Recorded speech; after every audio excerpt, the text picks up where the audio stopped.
In our recent lessons, we've been covering reacting to things happening inside of the Sublime Text environment by creating event listeners that listen for events. And we've covered the multiple different types of event listener classes we can create and all of the events that are currently available for us to listen to, with more of them coming in upcoming builds of Sublime Text. Today, we're going to be discussing synchronous versus asynchronous events, why you might choose one over the other, and what the differences between those things are. And if you're unsure of why you might choose one over the other, or what synchronous and asynchronous even means for events in Sublime Text, stay tuned.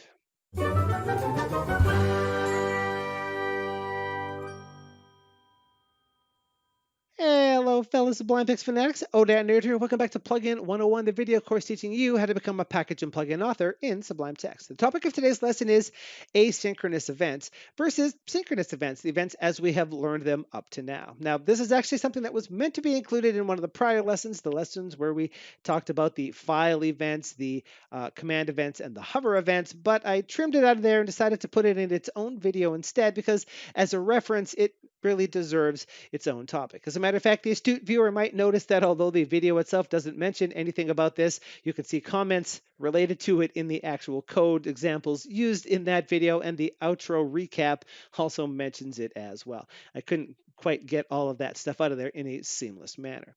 So we're going to be covering that here in this particular lesson. This, of course, presumes that you already know about events and event listeners and all the different types of events that we can trigger. So if you haven't already seen those lessons, you might want to go back and watch them. And now would be a good time, if you haven't done so, to use the button down below to thumb subscribe and share, ring the bell notification icon, so when new lessons become available, you catch them right away and you're not caught unawares, not having seen those videos before we go in. Now, we're going to be discussing in this particular video lesson the difference between synchronous and asynchronous events, how we can easily convert our events from one to the other, what those two terms actually mean. But before we go into that, of course, we'd like to point out here, as we have in all of these videos, that our example here is an event listener, specifically because the example event that we're using only works in an event listener. There's not a view event listener version of this particular event. But that being said, the topic that we're talking about here, asynchronous events, this applies to any event that appears in either one of those event listeners. Everything about the event and its situation in which it's raised and the arguments that it gets when it's called remains exactly identical across all of those different types of things. So we don't really need to worry about that here. Now, events, as we have covered them up to now, and even commands when we were covering commands, are examples of what we refer to as synchronous things. That means that when a command is executing, nothing else can happen until that command finishes, and then the next thing can occur. Or in the case of an event that is synchronous, when an event gets raised, its handler is executed, and Sublime stops everything it's doing, goes off, finds the handler, executes the code line by line till it gets to the bottom. Then it's done handling that event, and then it goes back to what it was doing before, which includes things like actually redrawing the screen, allowing the user to interact, allowing other events to actually trigger. And generally speaking, this is exactly what you might want. You want things to happen in a very orderly, predefined way, or life will quickly go pear-shaped on you. To demonstrate this, we have this very simple event listener here, which is listening for the on new event. That's in the event that is triggered whenever a new buffer is created. We get told what buffer or what view represents that particular buffer. And currently we have just two lines in here. The first one, the set scratch line on the buffer, turning the scratch mode on. That's just to turn off Sublime's dirty buffer handling for the tab so that we can close it without being asked if we'd like to confirm, because that's always a drag and we're not going to want to save this anyway. And the last line is us executing the insert command to actually insert some text. Insert is a command that's built into Sublime, and as you might expect, it inserts text into the buffer. So if I was to press the key binding to create a new tab, the tab is created and on new event appears inside of it directly, which is what you might expect. Now, what happened here behind the scenes when we pressed Control N, we told Sublime we wanted to execute the new file command. So it stopped what it was doing. It went, it found that command, it executed all of the steps required internally to actually do that, and then it was done. It cycled back around. Because a new tab was created, a new buffer was created, the on new event is raised. Sublime went and found all event listeners across all plugins that handle this particular event, and ordered them up one after the other and executed their on new event method. And each one of those happened one after the other. So when ours was executed, it was the only thing running. Then Sublime went and found any other event listeners that might also have one. Only when all of that was done did it go back to actually waiting for more things to happen. Exactly, again, as we might expect for these things to happen. But what if the code that we're doing something in here actually took more time than just inserting some simple characters? To demonstrate that, I have this sleep call in here, which is going to pause execution of this particular event for 10 seconds. Now, of course, never ever do this. Generally speaking, if you're inserting sleep into your code to wait for something to happen, you're probably doing something not in the optimal way, shall we say. But this is just an example of, let's pretend we're doing some sort of work behind the scenes to determine what it is we want to insert into the buffer, let's say. So now there's going to be a 10-second delay before this is done. And what's going to happen when I push the key is, well, it's doing something. I can't type, and eventually the 10-second delay will occur, and there the tab has been created. There's the on new event text, and then there's the keys that I was pushing in there. Now, what actually happened here? This is a synchronous event. Once this event starts being handled, this particular event listener here, Sublime can't do anything else until this is actually finished. So this leads to very bad user experience. And 10 seconds is especially egregious for something like this. That was just for explanatory purposes. But even small, most fractions of a second can cause visible stuttering. Imagine if this was the onModified event that tells you that a buffer has been modified, and as a result of that, there was a little bit of a small delay in there in that event handler doing something. Over time, that would be very noticeable. The editor would not seem to be responding as well as you might like. Well, Sublime actually allows us to solve this particular problem because it has the notion of asynchronous events as well as synchronous events. Synchronous, of course, being the default. Now, what this actually means for us is, behind the scenes, Sublime has two threads of operation. It has the main thread and it has the asynchronous thread. Now, if you're unfamiliar with threads and threading, this isn't something that's Sublime Text specific. It's just sort of a general computing topic. If you're unfamiliar with that, you might need to go and do a little bit of research on that and come back here to make more sense of what we're saying here. But generally speaking, the concept is that with multiple threads of execution, instead of one thing happening, multiple things can be happening at the same time, theoretically. And with computers having multiple cores in them, this is even more prevalent now than it used to be. So Sublime has two threads, the main thread and the asynchronous thread. By default, every command always happens in the main thread. There's no way to change that. And also, all events trigger by default in the main thread as well. But we can tell Sublime, please execute my event over here in the async thread instead. And by doing that, what we're doing is freeing up the main thread to go back and continue waiting for user input or allowing other events to handle or any of those things that normally happens always inside of the one thread. Because while that's happening over here in the other thread, our event can still be handling. Now, in order to do something like that, we need to modify the event very slightly, just like so. We add this underscore async onto the end, and that's it. Now, not every event can be made asynchronous. This isn't some special syntax. This is just another method in this class. And for a list of all events that can be made asynchronous, you're going to want to check the API documentation for an exhaustive list. But by using this method, this tells Sublime that this event should be invoked, this particular method shouldn't run in the main thread, it should run in the asynchronous thread instead. Everything else about this remains the same. This event still triggers when a new view is created. It still gets the exact same arguments. The same could be said for every event that can be made asynchronous. So what's going to happen now is when I push the key, the tab appears right away. I can still type in here, although I can't type well. And eventually the 10-second delay will be up and we will see the on new event text gets inserted into the buffer. Now, what actually happened here?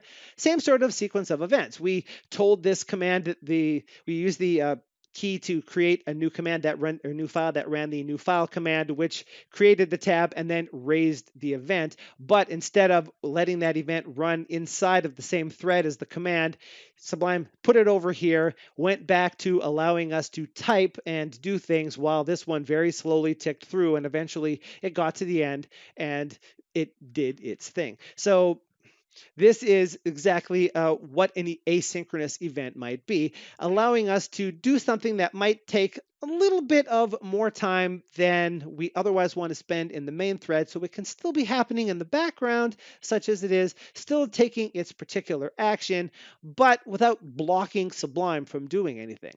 And this is a very powerful concept for a lot of different things that we might want to do, but there are a couple of caveats to this. When you're running your code in a synchronous model, such as everything we've seen up to now, things happen in a very definite order. First, this command was executed, then this command was executed, then this event was raised, then this event was raised, then another command was executed, and it's done. Everything requires that it waits for this operation to finish before the next thing can happen. Everything is nice and orderly, the way we would generally expect it to be. When you start getting into asynchronous events, now there's multiple things could be happening at the same time. So it's no longer this command executes, then this event triggers, then the next event triggers. That event could be running off in another thread while other commands and events continue to execute over here, which can cause some plugin logic of yours to perhaps not behave in the way that you might expect it to. A couple of good examples of that are the onModified event and the onPreSave event. Now, the onModified event gets triggered by Sublime to tell us when a buffer has been modified. If that was a synchronous event, then the act of pushing, say, the spacebar key would modify the buffer. Your event listener would get triggered, have its onModified event called, and that event could be very secure in knowing that nothing else can happen, no modifications can be made because it's a synchronous event. Until it's done, nothing else is allowed to happen. In an asynchronous event, while it's executing, the user can still be modifying and making other changes to the file as well, including closing the file completely while your code is potentially still executing. So you need to pay careful attention to things like that. And this isn't something that's specific to Sublime Text plugins by any stretch. This is just threaded code in general. The other example there was the onPreSave event. That's an event that gets triggered before a file actually gets persisted to disk when there are modifications. Now, if that event was synchronous, then Sublime can't proceed to the part where it saves the file to disk until your event listener is finished executing its onPreSave method, which means if you wanted to do something like carefully scan the buffer and line up all of the colons and make all of the braces just right and swap all of the single quotes for double quotes or vice versa, those are all things you can do to modify the content of the buffer, and then only when you're done will it be saved to disk. Great way to modify a file, but that potentially takes a little bit of time, right? If you were to do this in an asynchronous event, you would think that it's going to be nice and snappy, but it doesn't do what you want it to do. It still seems to reformat the buffer exactly the way that you thought, but the file is still dirty as if it didn't get saved at all, and it definitely doesn't appear on disk.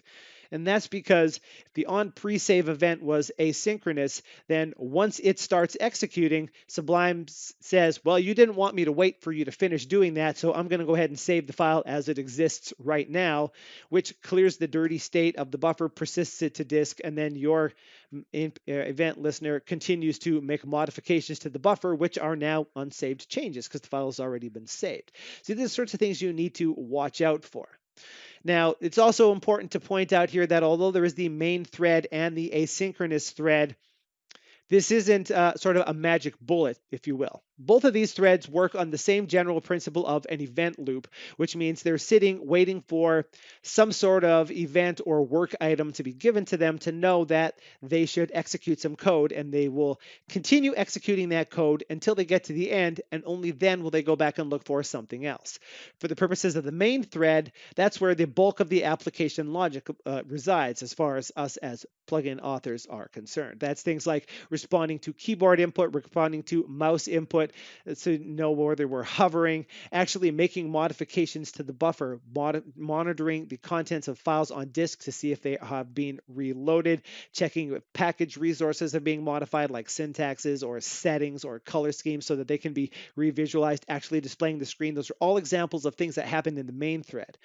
The async thread is just code that we specifically told it to be async, which for our purposes here is just asynchronous events, but there are other ways to get asynchronous code executed as well, which we're going to cover in a future lesson. So you might want to use those buttons down below to thumb subscribe and share, and use the ring the bell notification icon, and then you'll know when those other async goodies show up here, because this can be a very handy thing to do. But that thread still does work one at a time. So if there are 3 event listeners that have an on new async event in them, they still get executed one after the other after the other. It's just that because they're asynchronous, they're running in one thread while Sublime continues to run in the other. And this brings me to a very major point: always be a good citizen. What do we mean by that? There is just the one async thread.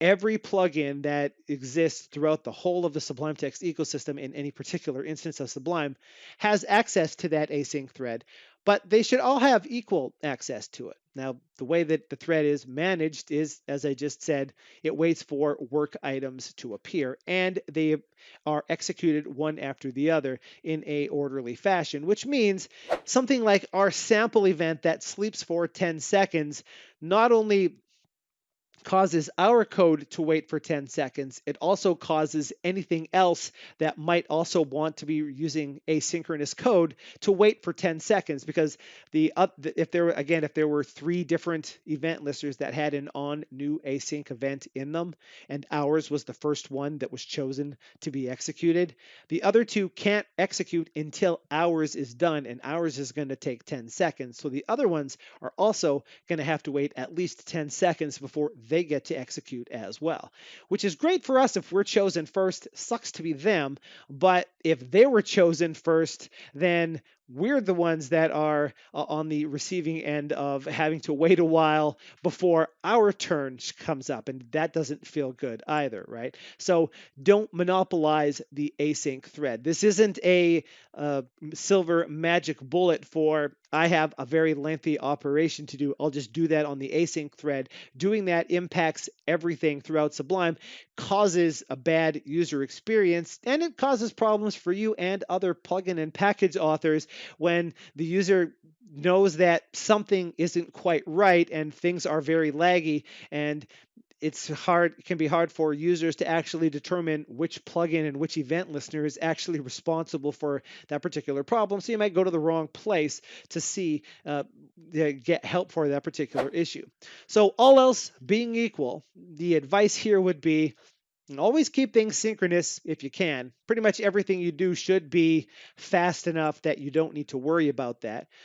If what you're doing is something that takes more time than it's comfortable for, blocking the whole of Sublime, and you'll know when that's happening because you'll probably be annoyed by your own plugin while you're writing it if it's causing the UI to hang periodically. Then you want to do one of 2 things. You want to use the async thread here, or run code asynchronously using those other methods that we're going to cover in a future lesson to take it off of the main thread. Or if it's going to take a really long time, be a good citizen, just create your own thread and run your code in there. The plugin API in Sublime is 100% thread safe, so that is very safe for you to do. And then you have your own private thread, and you're not inconveniencing other users. So if we were to recap what we learned in today's lesson, events and commands are generally run in a synchronous fashion, which means that they are run one after the other in a clearly defined order. If we want to, we can create events that are asynchronous in nature instead, which allows them to run in a second thread of execution. That makes sure that we don't hang the UI of Sublime while we're waiting for our events to handle, but we do have to be wary of the idea that the overall state of the application could be modified while we're actually running. This is very easy to do. All we have to do is choose an event that actually has an async variant and add underscore async to the name, because the events that have an async variant take the exact same arguments and are raised at the exact same points. They just have their code executed inside of an alternate thread of execution. We should be very careful not to monopolize that thread by doing lengthy operations, because anything that we do in that thread stops another plugin that also wants async code to run from having their code run in a timely fashion as well. And we want to be a good citizen in the Sublime Text plugin ecosystem and make sure that everybody's code has a fair chance to run. So if you need to do something that's going to be a very lengthy operation, you're going to want to make sure that you start your own thread for that particular operation so that you don't inconvenience anybody else. And that's all we have for this particular lesson here. We are now going to be continuing on in the next lesson or two with some actual sample real world event listeners to get a better sense for what you might use them for, and to get more experience with view event listeners, because we've been using event listeners up to now for clarity's sake. So make sure you use those buttons down below if you haven't already done so, to thumb, subscribe, and share, ring the bell notification icon, so when those next lessons appear, you will be notified and can come on in and join in on the package development fun. And until that happens, this is ODAT Nerd asking you to please have a sublime day.